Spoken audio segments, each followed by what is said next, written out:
ఎవరు మీ ఎమ్మెల్యే? గుమ్మనూరు జైరాం.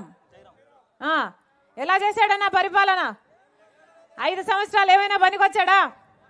ఏమైనా చేశాడా మీకోసం? ఆలూరు నియోజకవర్గం కనీసం ఒక్క ఇంతన్నా అభివృద్ధి చెందిందా? ఒక్క ప్రాజెక్ట్ అయినా పూర్తి చేసుకున్నారా? ఒక్క రకంగానైనా బాగుపడ్డారా? మరి ఎందుకు వేయాలన్నా వీళ్ళకు ఓట్లు?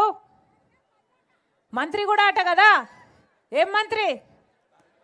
కార్మిక మంత్రి, కార్మిక శాఖ మంత్రి.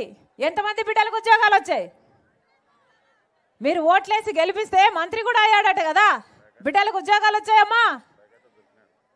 కార్మిక శాఖ మంత్రి అట. ఎంతమంది బిడ్డలకు ఉద్యోగాలు ఇచ్చారో చెప్పాలి.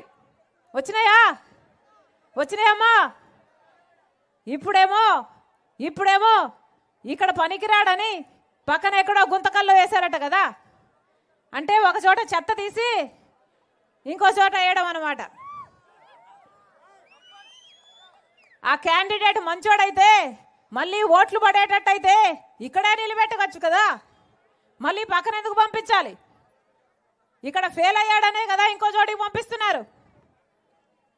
ఆలోచన చేయండి. ఎవరికి ఓట్లేస్తున్నాం, ఎందుకు ఓట్లేస్తున్నామని ఆలోచన చేయండి.